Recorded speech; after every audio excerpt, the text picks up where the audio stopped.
Welcome to this edition of Talk with World Leaders. I'm Nancy Chu. Now, this episode is produced in collaboration with Dialogue with the World of Phoenix New Media. We have joining us online today Professor Graham Allison. Professor Allison was the founding dean of Harvard Kennedy School and a former U.S. Assistant Secretary of Defense for Policy and Plans. And our old friend and frequent guest speaker, Professor Chinguo Guo from the School of International Studies at Peking University. Welcome, Professor Allison and Professor Jia. Thank you for having me. Thank you. Chinese President Xi Jinping and U.S. President Joe Biden are meeting face-to-face this week. What issues do you think is the U.S. most focused on? Professor Allison. I think for both President Biden and President Xi, the most important thing is that this is a continuation of serious, private, candid conversation between two leaders, one-on-one, in which, as they did in Bali, they can each describe in detail their own interests, their own visions, their own red lines, and can talk about delicate issues that risk in a normal Thucydidean rivalry, dragging the two nations into a war that each of the leaders knows would be catastrophic for his own country. So I think the most important thing is this continuation of the serious, private, candid conversation. There are many specific issues and specific ways that this will be done. The first is agreeing and strengthening the agreement on continuous conversations, continuous private, candid conversation about delicate issues, not just president to president, but trusted assistant to trusted assistant. So that's Jake Sullivan, the National Security Advisor, and Wang Yi, and then Secretary of the Treasury to her counterpart, and then Secretary of Commerce to her counterpart, and John Kerry and his counterpart, and maybe even between the defense departments and the militaries. And why do you need to have candid conversation? Because inevitably in relations like this, accidents happen, incidents happen, third parties can become provocative, for example, the elections in Taiwan. And so given that both Xi and Biden do not want a war between the U.S. and China and know that such a war would be catastrophic for their own ambitions, each for himself, they have a lot of reasons to talk candidly to each other about how to prevent that happening. Sure. And now, Professor Jia, what issues do you think are on China's agenda? Well, many issues. Well, first of all, the Taiwan issue. I think China needs reassurance on the part of the U.S. not to interfere in China's internal affairs, especially on the territorial issue. Secondly, I think we need to stabilize our relations to make sure that we don't get into a war or war by accident in the Taiwan Strait or in the South China Sea. And also, we need to somehow come up with more certainty or predictability for our economic relationship.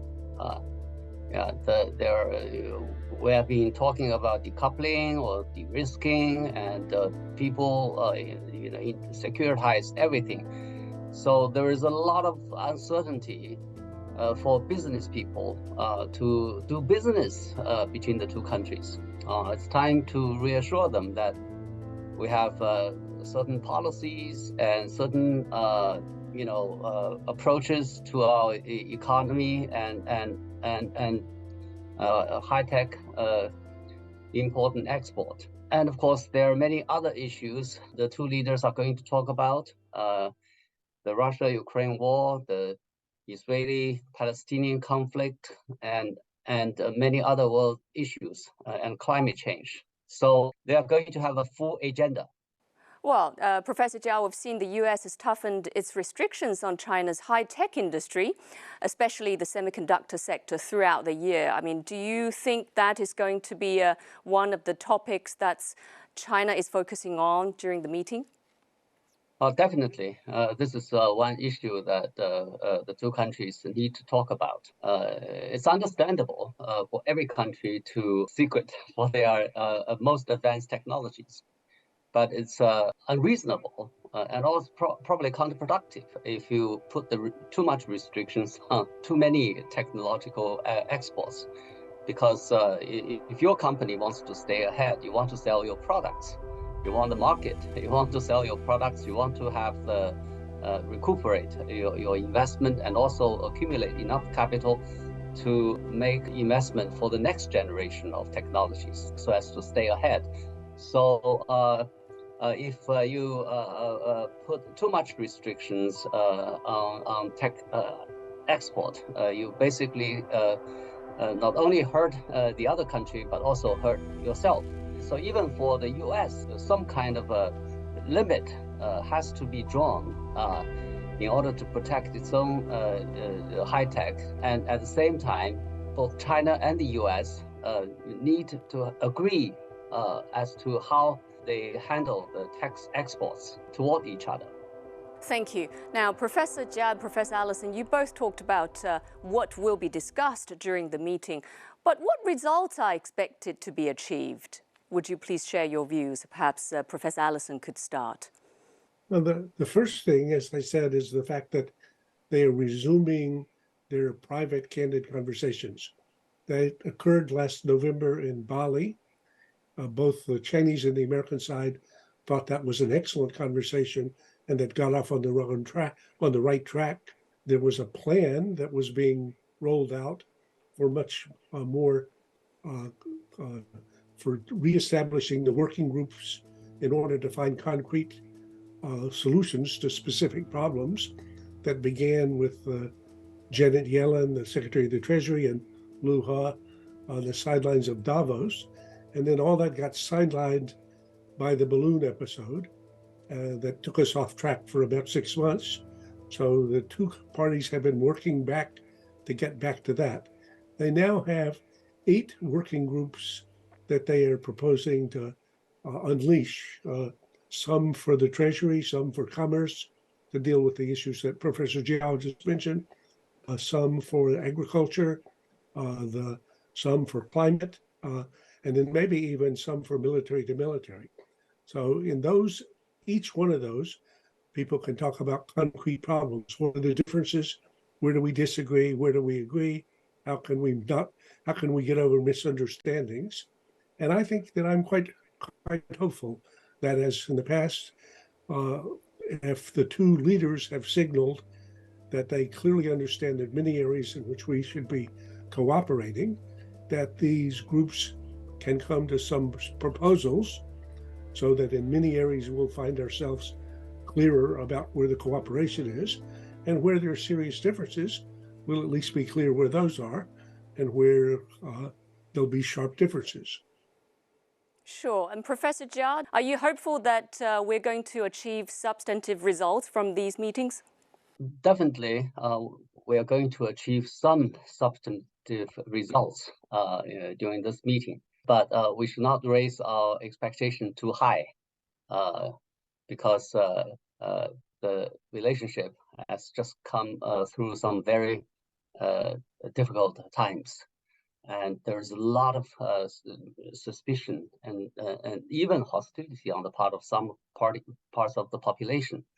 So the goal of this meeting, I think, is to consolidate. First, to consolidate the progress we have made over the past few months in terms of resuming communication, and also establishing some framework for further consultation. And also to explore and open areas of further cooperation for the future. But then we should not hope too much or expect too much, given the current political atmosphere in both countries. I agree with that very strongly. If I could just say one point that Professor Zhao reminded me. So one part of the candid conversation, I predict, will be about the fact that the U.S. has entered now our electoral season, what Americans call our silly season. at a time in which the connection between the words that come out of politicians' mouths and the facts get to be almost totally disconnected. For Biden, the next 12 months will be first, second, third, fourth, fifth about re-election, which he takes to be a battle for America's soul, for the future of American democracy. So in that context, China will inevitably be a punching bag. Republicans and Democrats will compete to see who can be nastier and say tougher things about China, standing up for the U.S. and so forth. Even to have this summit at this time for Biden is a political risk to some extent, because nobody gets in trouble in the U.S. for beating up on China.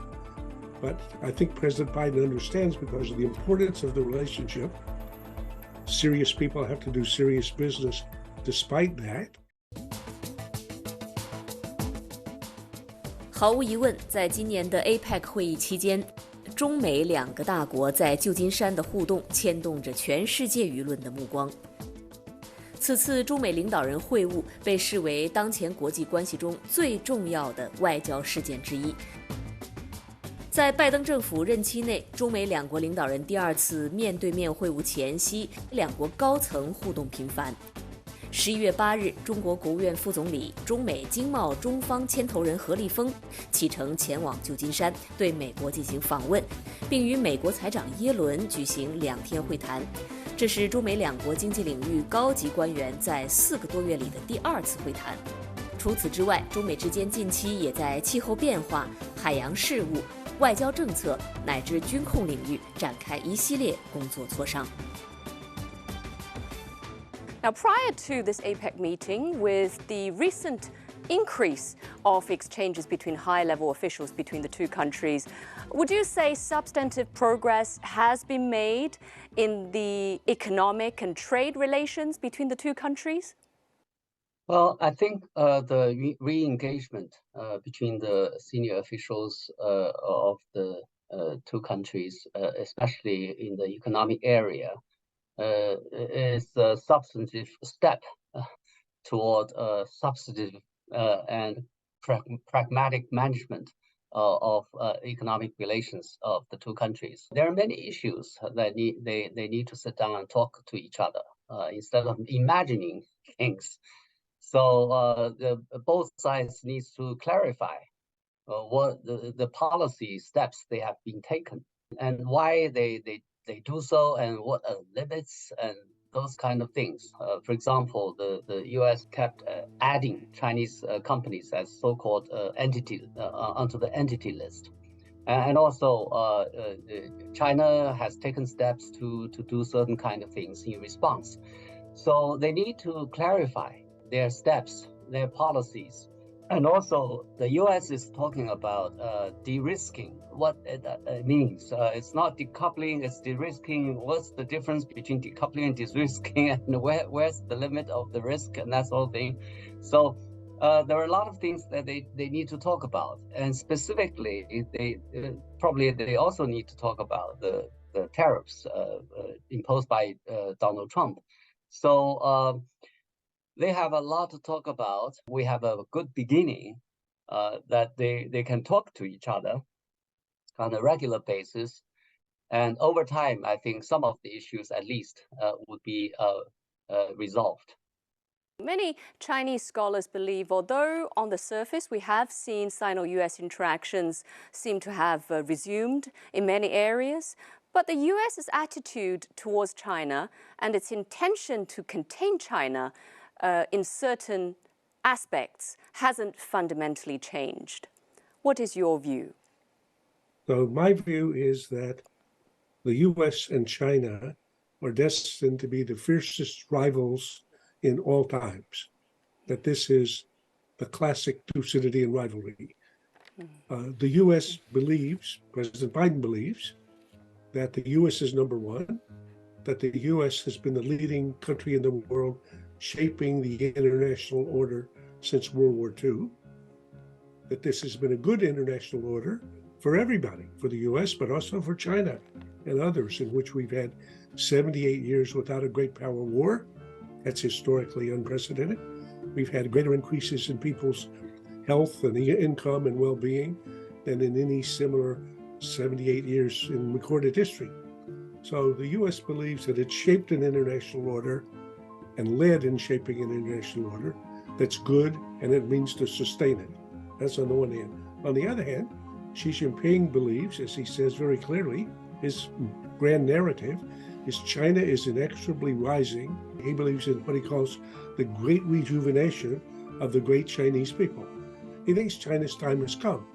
And he's seen in his own lifetime China come from nowhere to having an economy the same size as the U.S., even larger in GDP terms, come from nowhere to be the #1 manufacturing workshop of the world, come from nowhere to become the major trading partner of everybody, to become a technological giant.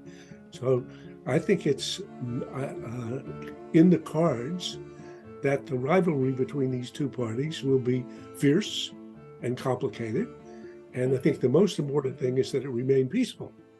Because if over 10, 20, 30, 40, 50 years, the Chinese political system performs better than the American political system, and China continues on its current trajectory so that it ends up not having 1/4 the per capita GDP of the US, but half. So I think what I'm looking for is that the parties as adults manage the areas in which they're actually competing, recognizing that, of course, they have different conflicting views and interests. After the meeting between Chinese Vice Premier He Lifeng and Secretary of Treasury of the U.S., Janet Yellen, the two sides agreed to strengthen international financial architecture and to promote a meaningful increase in the International Monetary Fund quotas. And what do you think the role China and the U.S. could play respectively in this process? Well, personally, I think a lot of things have happened since then. Actually, 2010, there was a kind of a readjustment. But to a lot of people, the readjustment, especially of the voting shares, was late and also far short of expectations. Did not reflect what the changes in on the ground. For example, China's economy has increased so much. Indian economy has increased so much, but their voting shares remain at a very low level. Finally, people are talking about readjustment again. It's time for international financial institutions to adapt to the new situation and to make necessary changes to reflect what's happening on the ground. Maybe people are going to be disappointed again, probably, because the US and Europe seem to have dominated the two major financial institutions. So IMF must have a president of European origin. The World Bank must have a president of American citizen. This is unlikely to change. People will remain frustrated and upset, probably even after the readjustment. Okay, now, Professor Jia, China and the U.S. held consultations on arms control and non-proliferation at the beginning of this month. What do you think is the significance of starting such talks? Well, it's very important because arms control and stability, there is a lot of fluidity in recent times. In part because of the deterioration of relations between China and the U.S., and also in part because some countries like North Korea is developing nuclear weapons, and some other countries are saying that they want to have their own nuclear weapons, like South Korea, and maybe even some people in Japan. And the U.S. and South Korea and Japan probably are talking about it in private. So this is a very delicate situation. It's time for the two leading powers of the world to work together to make sure that we talk to each other, we work together to ensure non-proliferation of nuclear weapons and weapons of mass destruction, and also to introduce some stability at the strategic level for the region and also probably for the world. Okay, and my final question to Professor Jia and Professor Allison.